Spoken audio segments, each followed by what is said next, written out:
How do you keep your feet apart when you're... Just keep it like that. That's a girl. How can you keep this one up when it's so long? It'll get easier as you go down farther. Yeah. Just hold on to it. Don't worry And about if you get tense. I got it. Thanks, Jeff. Okay, that's really good. I really don't like it down there. You will in a minute. All right, just keep your feet crossed right apart. hand, not your left. Why do you go? Let go with your left hand. Let Don't go! let go. I'm not... Don't let go of it. Just Keep hold of it, but don't worry about it, you know. It's just guiding you. That's a girl. Now think about just that you're going down. Bye. Bye. Have a good time. And you will. See ya. Yeah? At the bottom. Bye. See? Good girl. Keep your hand in front of you. That's a girl. There, that's really fine. Just keep walking down. Now we come to a little problem called overhang. Jim! Okay! Come on!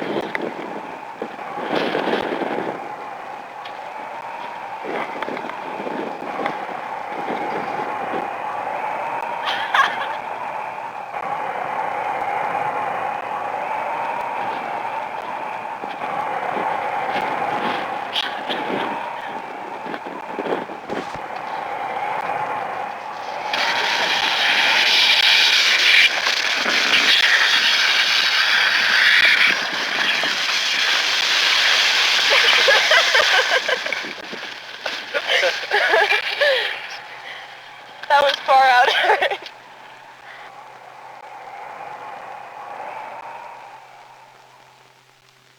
Climb Fremont. We have to climb up the glacier that those guys are on over there. Go over a pass and climb another glacier.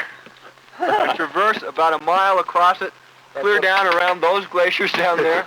Then climb up and traverse all the way back along a ridge. Then we got to come back down, back over the pass and up Sacagawea, down the snowfield and over here, and then we'll all fall asleep because we'll be so tired.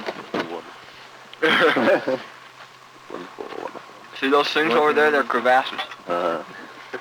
Looks like a big burn. Oh, have you appointed a secondary leader when you fall in your crevasse? I'm not going to fall in any crevasse. You guys might. It's coming, it's a coming. Great sunrise. It will be a great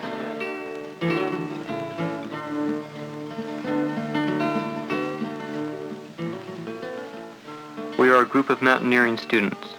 Over 35 days, these 4,000 square miles of wilderness will become our classroom. This 5-week expedition in the Wind Rivers is designed to develop experienced mountaineers. Not only people who are able to climb these peaks, but who also can live and travel comfortably. These expeditions are given by the National Outdoor Leadership School, based in Lander, Wyoming. The director of the school is Paul Petzold. Students today, or young people, I would say, because most of our people are under 30, are really seeking adventure, and they're seeking something that's real. And there's nothing more real than getting up in a morning like this. Paul Petzold is a renowned climber who has made more first ascents than any other American. He still holds the world altitude record for a climb without oxygen on K2 in the Himalayas. But his effect on mountaineering may be greatest for the thousands of young people he has educated in these mountains. But the young people today are tough, and they're really not soft like a lot of people think they are. And they really dig this kind of adventure. And I think that this is why that they like to come out here, because nowadays they don't get a chance to do anything like this in their ordinary life. So they really want to do something that's really challenging and really hard and really will test their skills and their ability and their learning, and this is it. I suppose the most important thing that they learn is they learn about themselves. Out here after 4 or 5 days, and they drop all the veneer of civilization, and they see other people as they really are, and they see themselves as they really are, and they learn their own strengths, their own weaknesses, their own limitations, and this is extremely important. Although a lot of students came to these mountains to learn how to climb, Paul's goal is to develop not just competent climbers, but complete mountaineers. People just think of mountaineering as just the cliff-hanging part, which is essential and necessary part. But it's only a very, very small part of the total picture of mountaineering. For instance, if you're going to come in the future to climb in wilderness regions like the Wind Rivers, or even the Tetons, or if you're going to go on expeditions, then your technical mountaineering part, although essential, is only a very, very small part of the total picture of mountaineering. And this is one of the reasons why the people in the Himalayas have done so badly in the history of the Himalayan climbing has been like the Rover boys in the Himalayas from our present standards of what we know today. Guys, you read these old accounts and you think, how could people be so stupid? But you see, they also had the idea that's still prevalent in mountaineering circles today, that if you climb the North Cliffs, if you're a real good rock climber, if you're a terrific Swiss guide, then you should be selected to go on an expedition to the Himalayas. But you see, now even like climbing Everest, I mean, if you had the correct environment, you could teach people all they need to know in a week to climb Mount Everest, because there's practically no technique involved like climbing Yosemite. Put your right foot up a little higher. All you have to know is how to put on your crampons and walk on little snow and ice, and how to cut a step in the ice, and maybe how to belay. That's it. What else you need to know? Well, what do you need to know? You need to know how to camp. You need to know how to sleep in the sleeping bag. You need to have experience like this, being isolated out for a month. So when the wind starts blowing, you have to stay in your tent all day. You don't just become fatigued just thinking about it and worrying about it. Morning. Morning. Have you looked outside yet today? No, not in a while. Last time I went to the bathroom. Why don't you have a look outside? Oh, shit.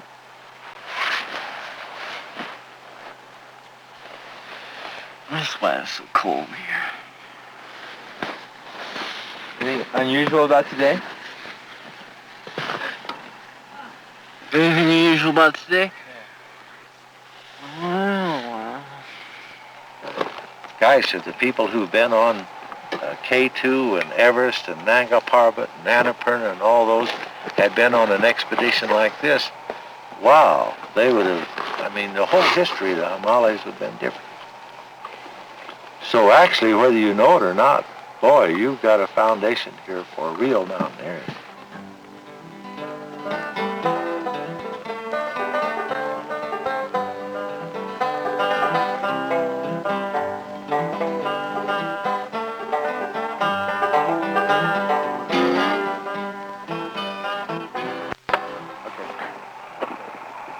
Jimmy Ferry, Glencoe, Illinois. Is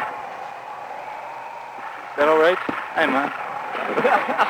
Paul Joplin of Oakland, California. Jeff Croak, Arcadia, California. I live in Martha. Joe Bruckman, Washington, Illinois. Mark Harvey, Riverton, Wyoming, Snowback. Molly Vale, Bedford, New York. Look at you, have to move the camera. Jeff Gordon here, Tucson, Arizona. John Hands, Western Virginia. That was our amazing team, minus our two coaches, Eric and Emily. Although as many as 1,000 students come into this wilderness every year, the patrols are kept small in order to conserve the countryside, and also that a closer relationship between students and instructors can be maintained. We occasionally met with other patrols for classes, but most of the time there were just the 10 of us, living together and hiking for hundreds of miles.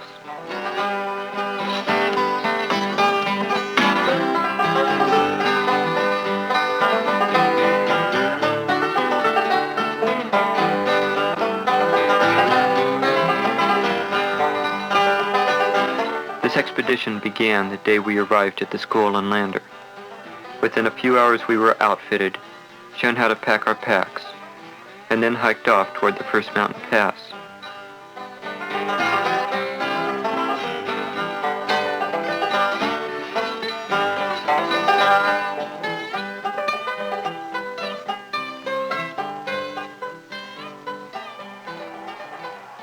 Walking into the 60-mile-an-hour gale, it was clear why these mountains were called the Wind Rivers. The very topmost glacier. The center on it. Right over here to the left. You can see the Bergstrand running right through the center of it. Just barely.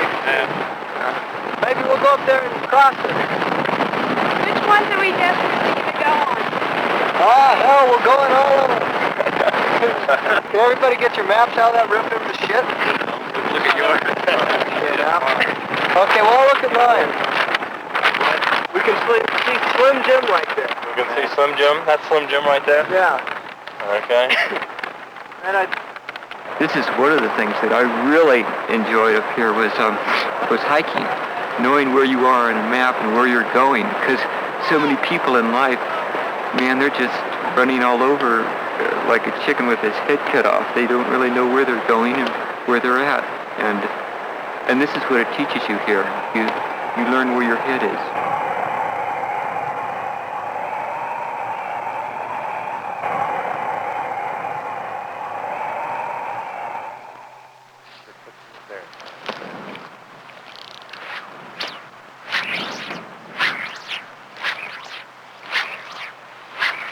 Now this time we'll put it down.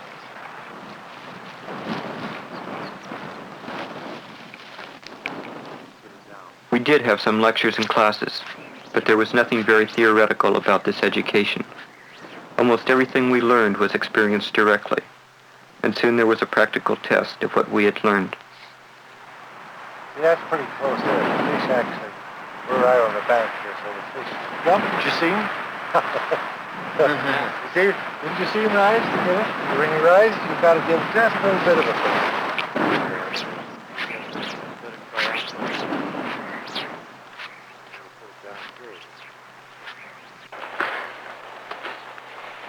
This one right here is really beautiful. It's called the columbine. What? It's Colorado's flower. Is it? A columbine. You say they're not very nutritious, but they do have vitamin C, so they wouldn't really do you that much good. You couldn't live off of them. No. They would supplement another diet. Yeah, like if you were going to live out here alone in the wilderness or something, it would be good to know them. You know, you could have salads and things, and you would be getting vitamin C. If you, there's one flower called shooting star, and I don't know if their season's it's over. Is it over for sure? It's really beautiful. It's a little pink flower, and it looks like a shooting star, and it has a lot of vitamin C. And if you take maybe 5 of them a day, you get enough vitamin C that you need. Eat the flower itself. Yeah. And it tastes really good. The reason why we're telling you some things about the country and the flora here, and some of the things about the nature of the country, is not that we want to teach you biology or ecology.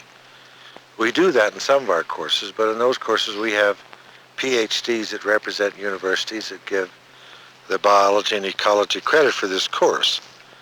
And this doesn't happen to be one of them. But learning something about the country here is just another way of learning to enjoy the outdoors. And that's part of what we're trying to teach you. And so knowing something about the flowers and the trees and some of the things out here lends enjoyment to your trip all the time.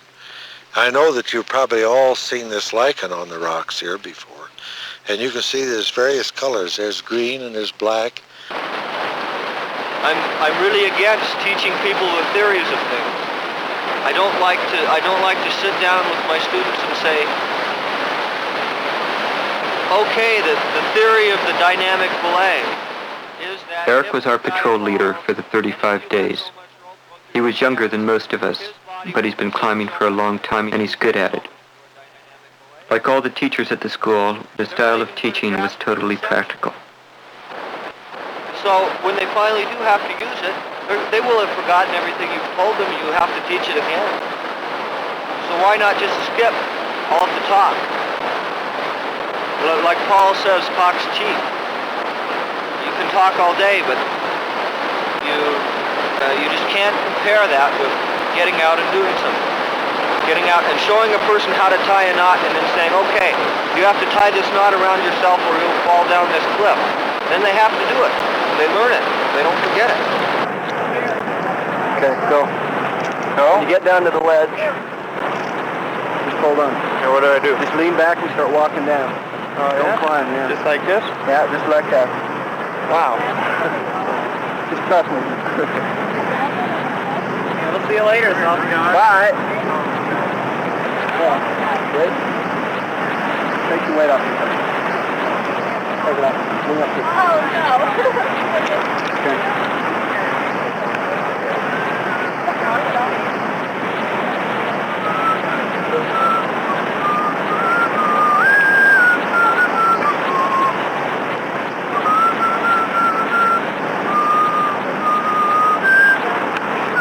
Okay, now be careful getting onto the log and don't jiggle it. Alright. Don't forget the water's cold. Alright. And deep. Take a breath before you go in. You won't get one afterwards. Hey, don't get those tangled up in those branches too much. Okay, you're okay. That's good.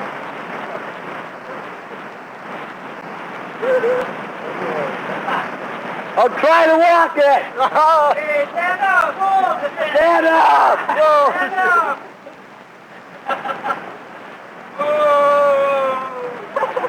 Let's have another volunteer!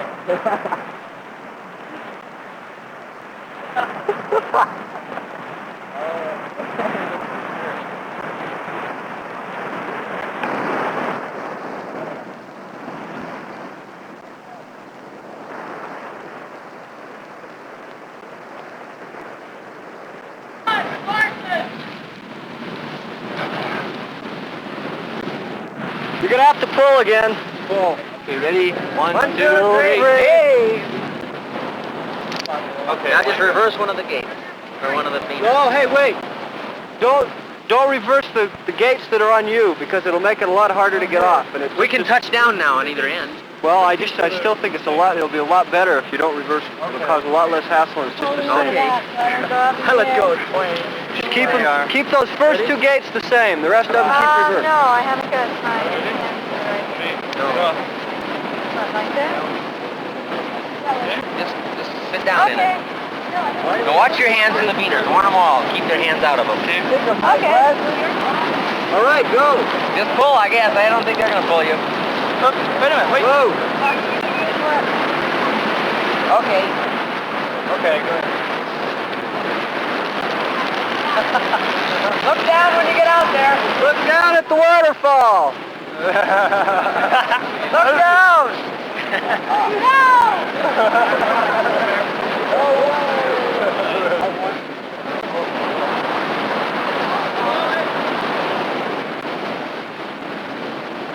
Get under the rope here. Keep your hands out of Ready, here. go. All right, you're on. Bye. Keep your hands out of those carabiners. Watch out for the carabiners. Right.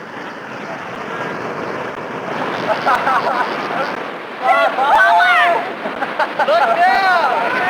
Look down, fellas!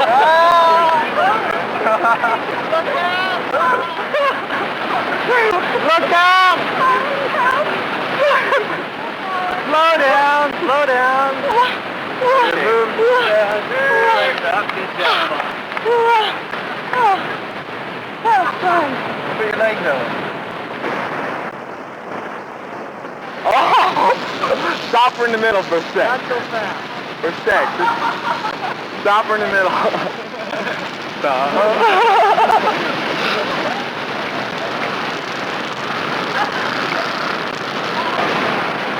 Okay. Yeah, let's slow it down from now on.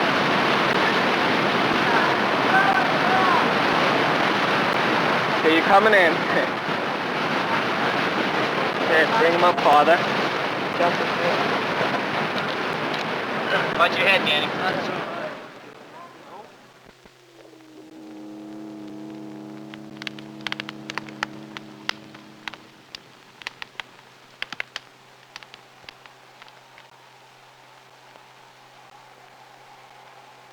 The course lasted 5 weeks to give everyone a real taste of expedition living. It's not something you can experience on weekends and camping trips. In a month out here, you are forced to relax, to go through all the necessary changes, and to enjoy life even under difficult conditions. What are you cooking? Rice and cornbread here. Very good. I invite you to join me. Got a plate.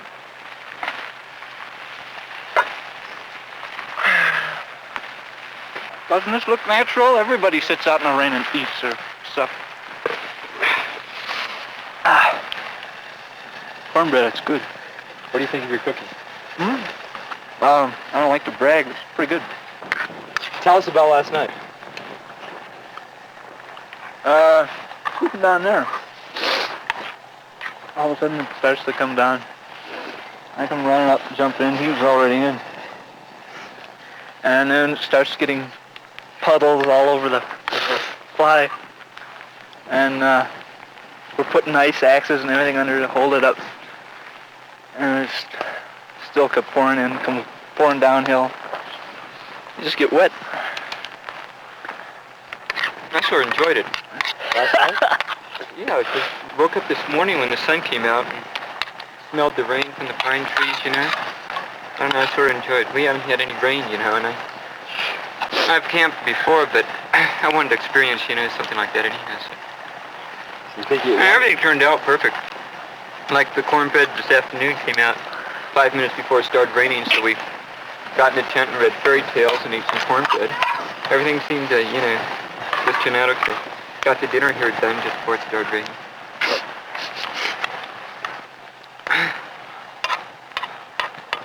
Okay, cut. Okay. This is the Biltmore. You guys like to come in? Come on in and join the... Notice, we'll show you the... Welcome to the Biltmore of bivouacs. Of Brown Cliffs. How would you sum up last night? Tremendous. We Wet stayed on dry. each end, but warm in the middle. We stayed pretty dry here. Pretty nice. Jeff, you had any dreams lately? Yeah. Tell them about that dream. Oh, it wasn't any sort of a dream, really. I was just floating in the void in my tent last night in the middle of the storm. Yeah, I got invaded. You got what? I was kind of like in between floating in a void and having a picnic. And I dreamt I was being invaded by all sorts of weird people, and I woke up and I knew them all, and so it was okay. But we soaked anyway. Who were they? Huh? Who were the weird people? Polly and you. What are you looking forward to the most of? Getting some dry weather and some good cliffs so we can back and climb some more. Alrighty. Now we're going to come to the most pleasant part of rock climbing. And that is using this hammer. Whew. I mean, it just takes you back to the days of the apes. It puts power in your hand.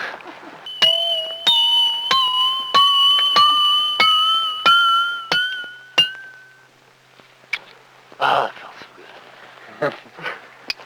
I like to take 2 carabiners and put them into the piton because it allows for better rope friction. You have a freer thing here. Then you clip the rope through this carabiner. You go on. Now, can you see how that will protect you? That means you only fall to this piton if this piton holds. You'll fall to this piton, and the distance you are above it, past it. Okay? So you'll fall twice the distance that you are above this piton. So if you never go more than 10 feet on difficult climbing without putting in a piton, you'll never fall more than 20 feet. And, you know, that's pretty safe, providing the pitons stay in.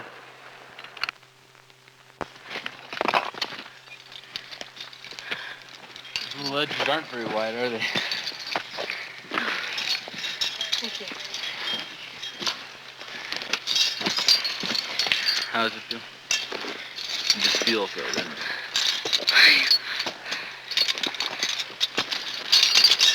Yeah, I can just tell. How are you guys this morning? All right. Pretty good. Morning, All right. Eric. Morning, Colin.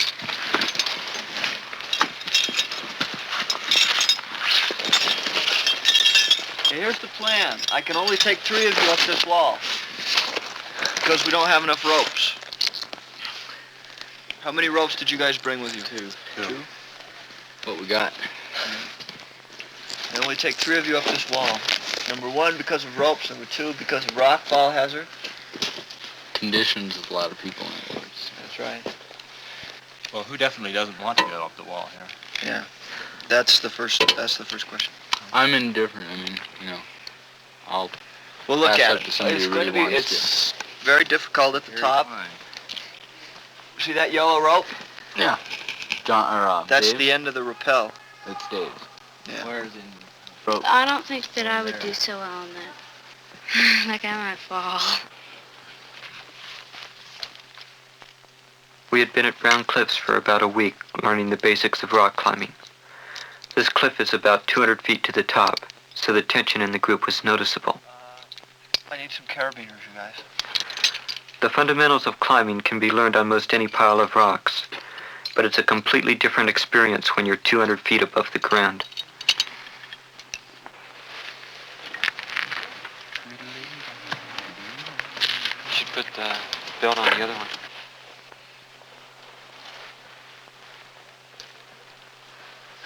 Look at the heads up there. You know, I want you guys to be extremely careful about falling rocks.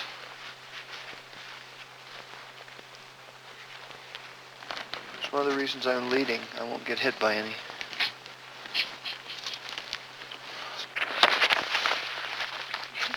Who wants to be roped to me, Jeff? Okay. Now, I'm going to be roped to Jeff. Jeff's going to be roped to Carl. Carl's going to be roped to John.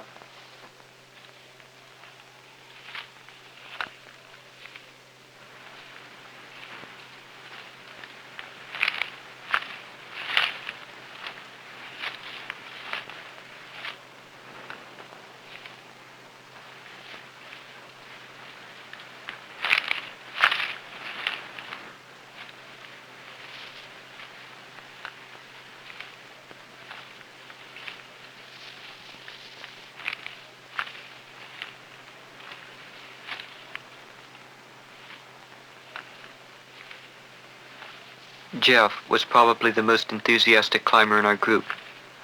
More than anything else, he came to the school to learn rock climbing. It was a very important hour he spent getting to the top. Eric would stress that where there are good climbers and bad climbers, there shouldn't really be a competition between climbers, but rather a competition with yourself. He stressed that it was just between you and the rock, rather than between you and another climber. I was very conscious of being responsible for Carl's well-being, his safety, as he climbed the first pitch while I belayed him. It's a responsibility. You know that if he falls, you're the only thing he's got to depend on.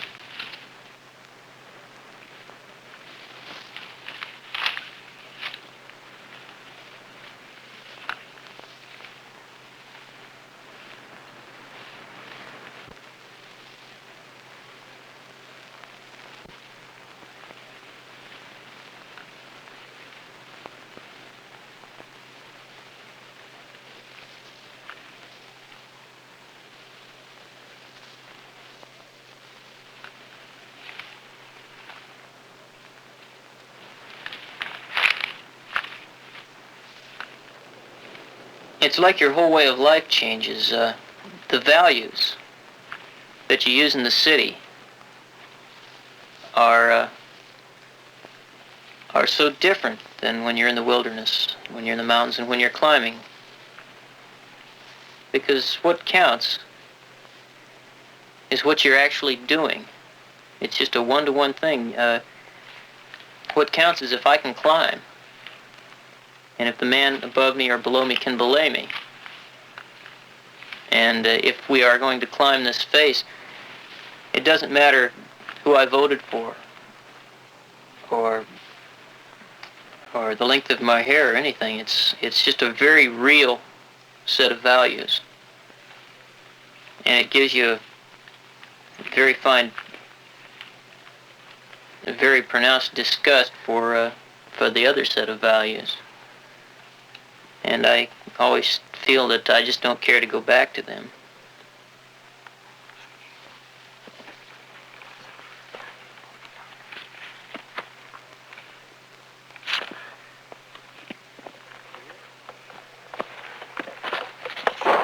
Oh, Jesus. Why don't you just climb back here where I am? Would you like a drink? Sure would. And then you belay up Carl. That was fine. How did you do that? Did you like it? I loved it. Incredible. Isn't it nice to feel that air at your back? I was very careful about what I looked at when I looked down. Okay. You belay up Carl. Will do. Thanks, Eric.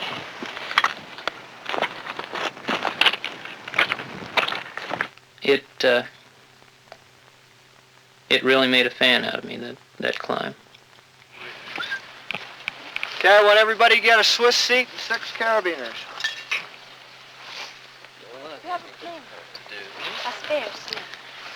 The guys who did the climb aren't going to do this rappel.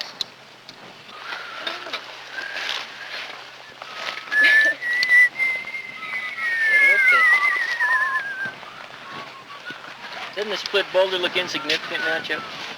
What's this? Oh, yeah.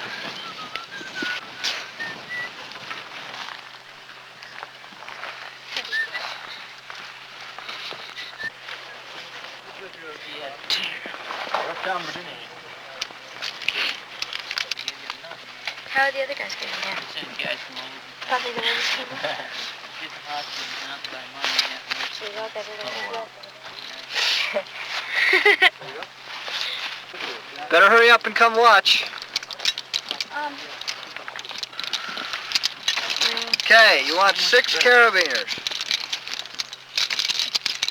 Eric, do you remember? 2 like this, 2 like this, and I want the gates opposing. 1 on either side.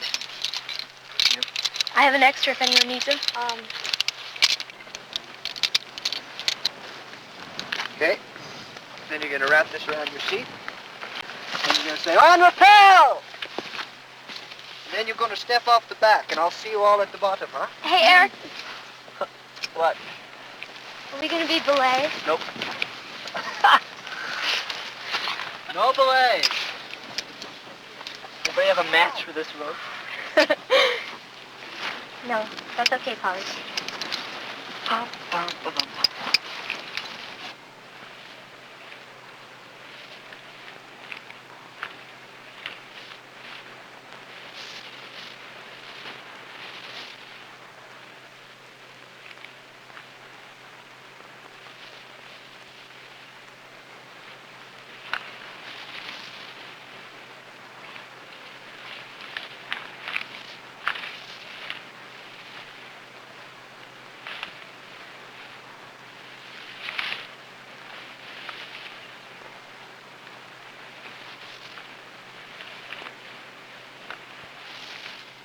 And get with you. Lean way back. Well, what? Keep it way underneath. Good. It's not, I don't even... There, see? Now you just loosen your hand a little. And keep leaning back and keep your feet far apart. And you'll just slide right down. Polly, pick up that rock. Throw it up this way. What? That rock It's right by you. Emily, right in front of you. No, beside that one. The big one. Yeah. Any of those loose ones. Okay, now do you have the feel? That's a little heavy to lift up. Don't twist your hand around. That's a girl. Now just lean back. Good girl. That's all you have to do. That's it. Are you sure? Don't worry about keep your your feet. How do you keep your feet apart when you're... Just keep it like that. That's a girl. How can you keep this one up when it's so... It'll get easier as you go down farther. Yeah. Just hold on to it. Don't worry And about the part if you get tense. I got it. Thanks, Jeff. Okay, that's really good. I really don't like it down there. You will in a minute. All right, just keep your feet far apart. Let go with your left hand. Let go! I'm not... let go of it. Just Keep hold of it, but don't worry about it, It's just guiding you. That's a girl. Now think about just that you're going down. Bye. Bye. Have a good time. And you will. See ya. Yeah? At the bottom. Bye. See? Good girl. Keep your hand in front of you. That's a girl. There, that's really fine. Just keep walking down. Now we come to a little problem called overhang. Just go over it. Hang over it. Hold on to your rope with the right hand. You sure? Yeah, I'm sure I've done it. Am I strong enough? You're strong enough. You're doing it fine. Sort of rest if you want and look and think what you're doing. I don't want to look.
This is Emily, who had come to the school as a student and stayed on as our instructor.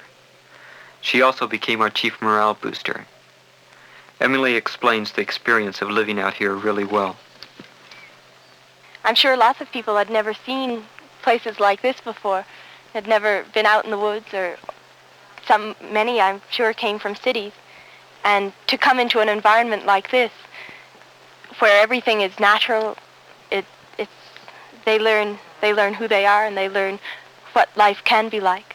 To be able to live in a situation like this, which is wilderness area, practically the way it's been for many, many years, thousands of years, except for people walking through, you begin to feel what part you take in nature and what part, when the mountains are around you and are very big and you see the lakes and streams and everything alive, you begin to feel where you are and how big you are and how small you are.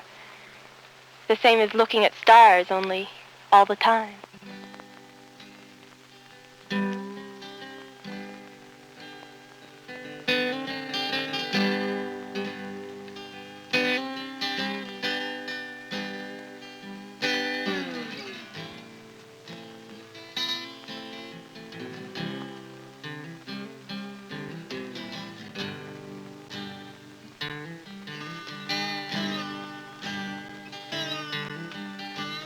I hope that you're getting some good background experience here where you'll do a lot of thinking and have pretty damn good judgment about wilderness and about a wilderness region. Because we have not yet worked out what are the optimum behavior patterns for large numbers of people to come into the wilderness and still conserve them. Now, I think that this is possible, that we can actually develop some optimum behavior patterns that will allow large groups of people to come in the wilderness and leave it pretty much as it is. But unless this is done, then the wilderness, the Wind Rivers, are doomed to become another Lake Erie in time. The health department says you can't drink the water in the Colorado Rockies. No. You know, because I've seen trout fishermen. I have actually seen trout fishermen wading out in the stream, fishing, who didn't want to come to the bank even. So they just took a leak right there in the water while they were fishing, you see. That's direct pollution. There's no secondary methods in that. That's absolutely direct. And are these people baddies? I don't think so. Do these people want to ruin the wilderness? Do they want to pollute the water? No, I don't think so. I just think that it's just a matter of not thinking, or just a matter of not recognizing the importance of it, or just a matter of not having a social conscience. And you see, we don't have this in our educational system. So these are things that you people are going to have to do. You've had a little experience now. Your ideas are, you go back and talk to some of the people that you've talked to before. Some of the people who are interested in conservation, but who really haven't been up against a blaze like you people have back here. People who've just been reading about the wilderness. They don't know the situation here. They don't know what it means. They haven't the judgment. And this is what in their last analysis we're trying to develop. I don't care too much about techniques. If people develop judgment that they can relate their experiences in order to make proper decisions, this is the best education anybody can have.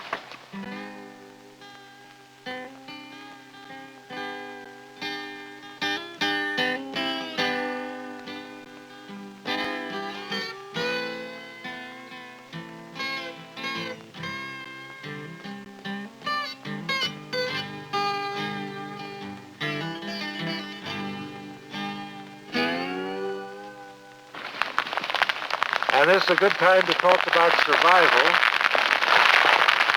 And you're going to start out now, and you're going to be gone for 5 days without carrying any store of food, living off the land or off the little fat that you have left on your body.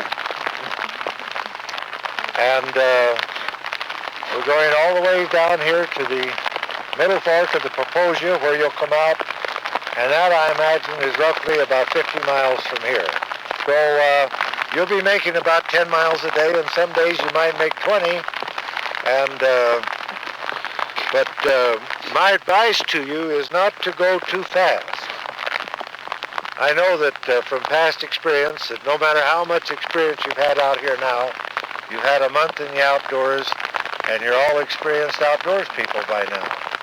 But the first night or two that you're without food, and you know that there's no refrigerator to go to, you know that there's no food in your pack, you know that there's no food between here and the Stockman's lunch bar in Pinedale, 35, 40 miles away, why, you might get uptight about it. A lot of people do. And they really get very nervous, very jittery, and they want to get out. Well, my dog and I are just going to go crazy. You want to see your dog? Yeah. And you'll be tempted to take a shortcut maybe out to the desert someplace, hoping you'll meet a tourist and get something to eat. But don't do it. I still think a peanut butter and jelly sandwich on toast is just... Peanut butter would be a little heavy too by now. Any other question? Well, we'll see you all alive at the roadhead on the middle Popoaggie.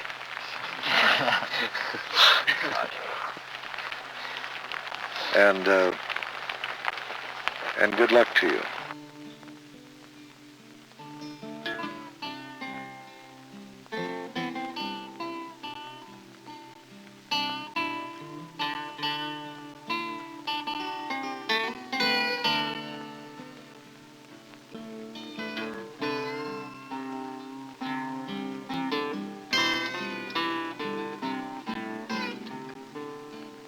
Every 5-week course ends with an experience called survival. The instructors turn back, and the patrol, divided in half, is left alone. We will hike 50 miles out of the wilderness without food, except what can be caught or gathered in the countryside.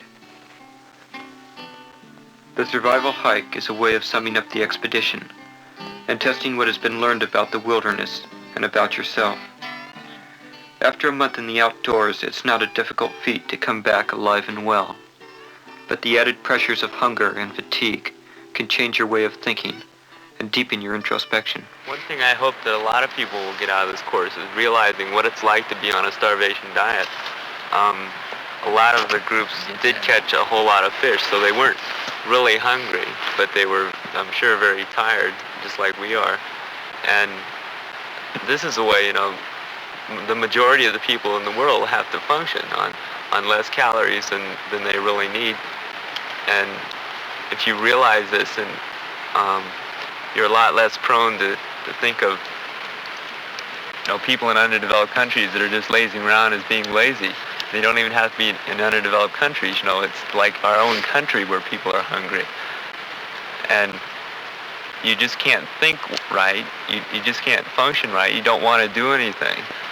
I really don't want to go put on that pack and walk another 5 miles, but I'm going to because I know I'm going to get out and I know there's going to be breakfast waiting. Yeah. But what happens when you don't know that there is going to be something the next day? When you aren't able to know, positively that somebody's going to be waiting for you there with food.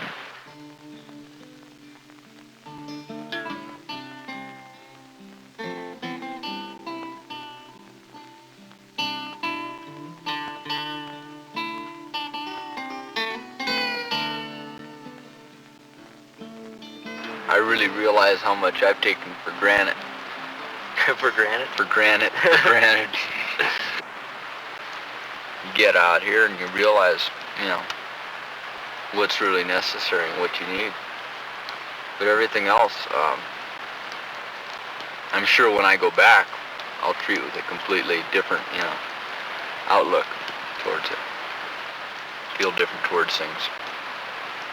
And not take them so seriously and as much a serious part of myself. Cars and beer. And this that for a while.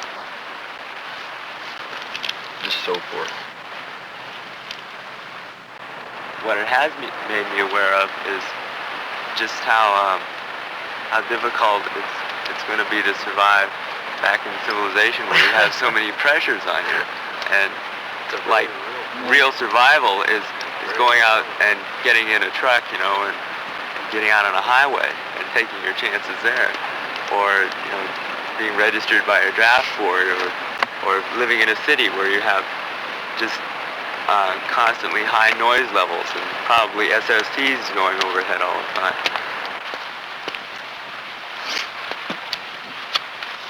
The whole experience of the 35 days, you're not going to remember specific things. So sure, when you're talking with friends, and you're going to remember climbing Fremont, or you're going to remember a bivouac, or rappelling down a 350-foot cliff or something.